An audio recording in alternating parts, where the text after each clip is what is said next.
میں بھی جھوٹ اور غیبت کا شائبہ نہیں پیدا ہونا چاہیے. مزاح کا معیار یہ ہے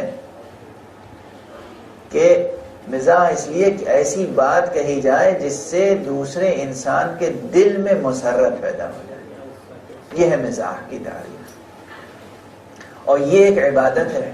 چنانچہ کہا گیا ہے، بعض تعبیریں اس طرح کی ہیں کہ افضل الاعمال بعد الصلاة ادخال السرور فی قلب المؤمن. نماز کے بعد سب سے افضل عمل یہ ہے کہ آپ کسی مومن کے دل میں خوشی ڈالیں، کسی کا دل خوش کر دیں. تو ظاہر غیبت سے تو آپ کسی کو خوش نہیں کر سکتے. تو عزت، انسان کی عزت اور مسلم کی عزت بہت بڑی چیز ہے. کبھی کسی کے عزت کے در پہ نہیں ہونا چاہیے. مزاحن بھی، مذاق کے طور پہ مذاق کی حد بس یہ ہے کہ کوئی ایسی بات کہیے جس میں ذہانت کی بات ہو اور دل خوش ہو جائے، بس. اور کوئی سوال؟